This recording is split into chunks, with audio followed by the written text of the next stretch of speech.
So we've graded offensive players, we've graded defensive players. Let's talk about the coaching staff and real briefly special teams. Just to get it out the way, Cade York came in with the Pro Football Focus grade of 59.9 for 59.6. Some of y'all had high expectations. I was not one of those people who had high expectations for Cade York, to be honest with you. I kind of thought Cade York would be another kicker. He turned out to be another kicker, a C-, maybe close to a D+, but C-. Corey Bojo, just going to give him a C. Didn't really notice him too much. Had a couple of bad punts, had a couple of great punts.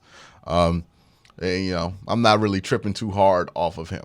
So those are the special teams grades. I guess we go punt return, kick return. Nothing really special there. I would say Donovan Peoples-Jones maybe gets a C+, but everybody else gets C's across the board, kick and punt return. Special teams was not a disaster. It wasn't good. It wasn't horrible. It was just kind of meh. But let's talk about the bread and butter of this video, and what most of y'all want to talk about is the coaching, and we'll start with the guy who's already been judged upon, the defense. Let's talk about the defensive coordinator, Joe Woods. I mean, he got fired, if that tells you anything you need to know about the job that they felt he did. I felt like he did a pretty poor job as well. The reason Joe Woods is getting fired isn't simply because the defense is not good, right? It's because it's the third year he was the defensive coordinator. It's the third year we've had these same problems pop up. Miscommunication after miscommunication after miscommunication after miscommunication. How many times can a NFL football team run cover 2, quarters, or cover 6 and not know where each other's supposed to be? These aren't complicated things for an NFL team, at least. Maybe for a peewee or a high school football team, these are hard concepts to grasp. But for an NFL team, this is pretty routine stuff for it to break down every year. And again, it's not just this year, right? If it happened just one of the 3 years, we wouldn't be talking about firing him. It's the fact that this has happened 3 years in a row. His first year it happened, we blamed it on the newness of the offense, of the defense. The second year, we brought in a bunch of new players, so we thought it was that. This year, it just stinks. It just stinks. There was no excuse for it. The secondary was exactly what he wanted. This team was built in the image of what he wanted from his defense. And honestly, I think that's also what got him fired too, was the way the Browns seem to operate is that they let their coordinators have a great deal of control over who gets on the roster and doesn't. And Joe Woods built this defense with recommendations to Andrew Berry in the image of what he wanted. He got all the DBs he wanted, the rangy safeties he wanted, the fast linebackers he wanted. And he ignored certain positions because that wasn't what he wanted his defense to look like. He wanted his defense to dominate from the top, and then that would make the bottom follow in. But what we don't think about a lot of the times is the amount of mental anguish running the football well can do to a defense, and that's kind of what happened to this team, which is on paper, running the ball is less efficient. It's not something that's really helpful, but there's a lot of just regular football stuff that running the ball does help with, right? And one of the things it helps with is it's just exhausting to stop somebody who runs the ball at 5 yards a clip on you. It just is. It's hard to stop. Once it gets going, and once it does tear up morale. There's no metric for that, but it does. And that's the fatal flaw of the defense, right? Is that he never really cared about this team's performance against the run. He never really prioritized that. So when that went all the way through, and then the pass defense wasn't even that great, and sometimes the coverage wasn't even bad, it was we're playing quarters on 3rd and 7, or we're playing too conservatively on any down that's longer than 3 yards. It was a problem for this team. Look, do I think all the problems were Joe Woods? No, clearly not. There were other problems that existed in that locker room, that existed with this team, period, that aren't just Joe Woods. But do I think Joe Woods caused a significant portion of that? Yes, right? Joe Woods wasn't the only leak in the ship. but he was the one that made it sink, right? Like, yeah, that's what I'll say. I'll rephrase this again for y'all. Joe Woods wasn't the only hole in the Titanic, but he was the one that made it go from, hey, we got to get to land real quick because, you know, we might go down to, oh, this thing's going down right now, right? Like, we always love to assess blame as if, like, one person, like, if it's not one person, it was a group effort, and that's true. But some people bring more to the pie than others. And Joe Woods, if you look at this season, you look at what he's responsible of, and you look at what was and what not was and wasn't successful this year, there's a big fat finger to point at Joe Woods. Again, wasn't the only reason why the Titanic sunk that was the Browns season this year, but I mean, my God, was he was the iceberg though, right? Like, he was the main reason it broke. You can talk about everything else that led up to it, but at the end of the day, he the one that made the big hole in the side of the ship that made this thing sink. You know, you could point to 2 games where, hey, if he performs better at his job and, you know, has his team better prepared, this team wins enough games to get into the playoffs. But we don't live in that world. So Joe Woods, high expectations for this defense too. That's what makes it even worse. We thought this would be a top 10, top 5 unit. It ended up being a bottom 5 unit. F. Flat F. I mean, this is the kind of, like, bad job that gets you kind of low-key blackballed from the NFL. Like, when you do this bad, it's hard to get another job in the NFL. You might have to go down to college or fall back on some connections because, I don't know, man. Like, this team had Myles Garrett and Denzel Ward on it, and you were stinky. That's hard to do. That is legitimately hard to do. All right, let's talk about special teams coordinator Mike Priefer. I don't like him. I don't like how he approaches special teams coverage. I don't like how he approaches kickoff coverage. I don't like how he approaches onside kick coverage.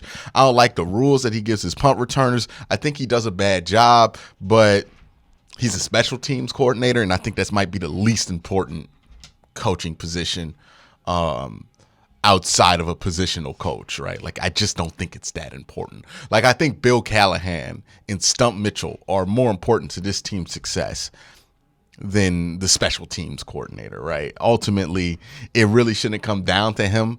I would give him a D, but I just don't think he's that important, at least in his role as special teams coordinator. You can try to pin, like, look, here's one of the things I won't do. He's not really like a coach in the traditional sense on that side, right? His job mainly, and the special teams coordinator's job, isn't to scheme up some great stuff on special teams, because why take the risk?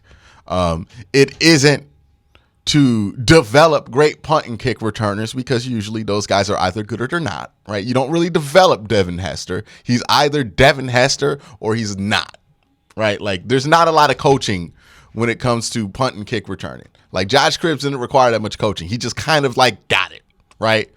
Either those guys are special or they're not. Either you can kick the ball or you can't. Either you can punt the ball or you can't. You're not being taught and developed in the NFL level on special teams, and that's fine. The main job of a special teams coordinator is to convince people who have never played special teams to play special teams, and that's just not that important, right? Cade York, he's going to struggle no matter who the special teams coach was this year, because he just wasn't good. You know, maybe he's better next year. Maybe he gets out of his head next year, but who cares? If he doesn't, he's not going to be here. So it's kind of callous, but it is what it is. I give him a D. I don't want him back, but if he's back, whatever, I'll live with it. Kevin Stefanski and Alex Van Pelt. Well, we'll talk about the offense, and then Kevin's going to get 2 grades. His grade as offensive coordinator and his grade as head coach, right? So Kevin Stefanski and Alex Van Pelt together. Good offense for the first 8 weeks, bad offense for the second 8 weeks. Kind of the same story for the offense overall that I gave them. I felt like Van Pelt and Stefanski did a really good job of scheming things with Jacoby Brissett. And this is something that's interesting to see, right? Because there are a good amount of coaches who can get more out of a bad quarterback than they can. Now, I don't want to say bad because Jacoby's not bad.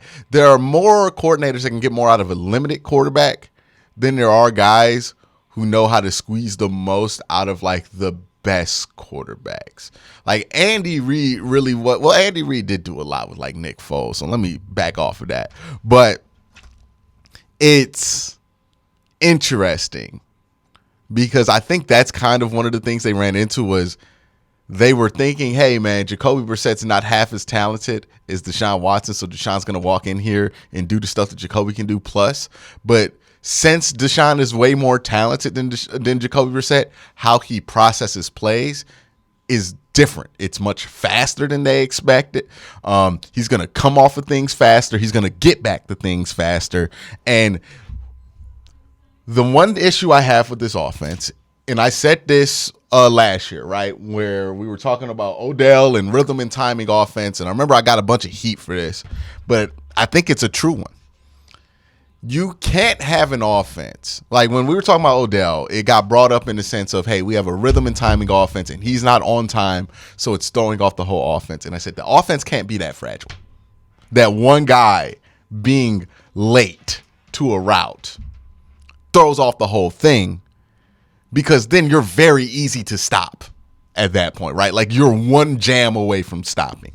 And the point still remains is that, yeah, with Jacoby Brissett, you want him to work like a gear of a clock because he's not a clockmaker, right? So you want him to just worry about being on time and throwing it where you want him to throw it. With Deshaun, you want him to be Deshaun, which means more than just being on time and throwing it where you want him to throw it. And I think that threw off a lot of the offense. I think they're going to have to adjust that. It's an adjustment that has been made. Aaron Rodgers did it.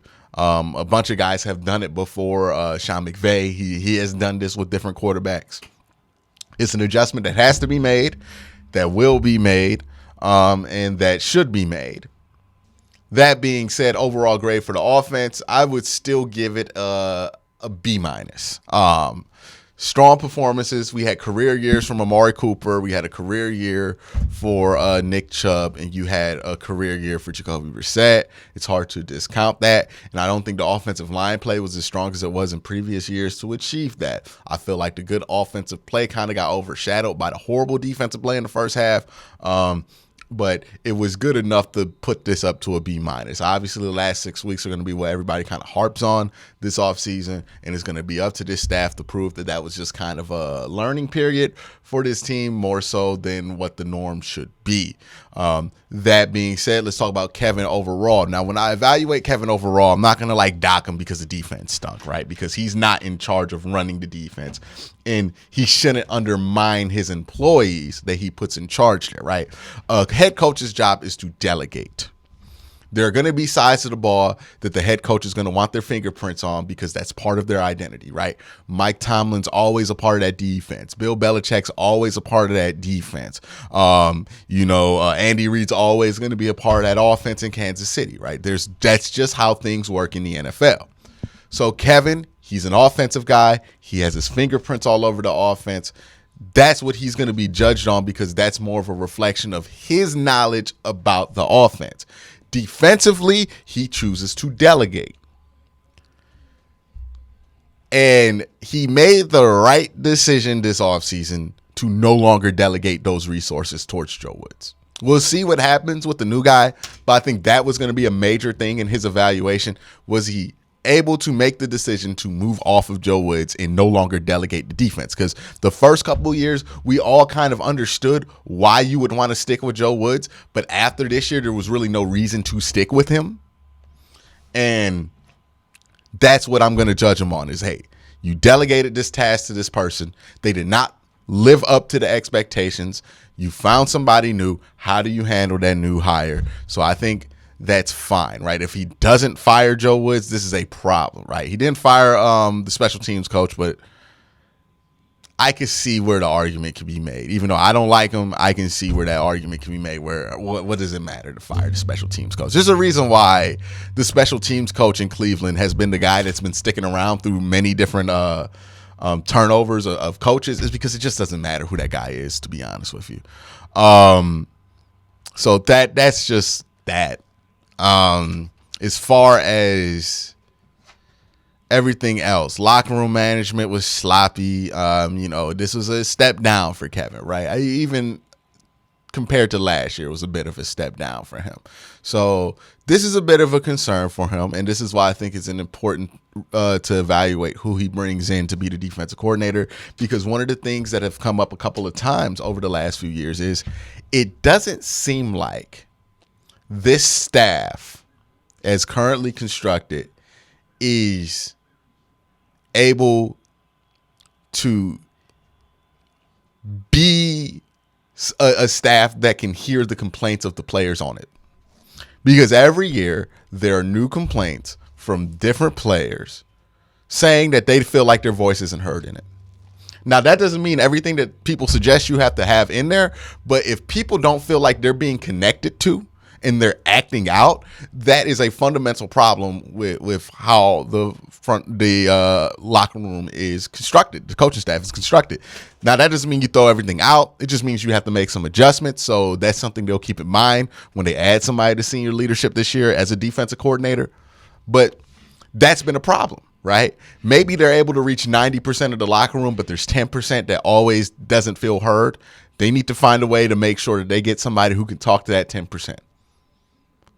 That's going to be the goal. That being said, 2-3 years in a row where this is kind of a problem, 2 years in a row where this is kind of a problem, it's going to be a D+ for Kevin Stefanski this year. So that's my grades on the coaching. Kevin Stefanski, D+.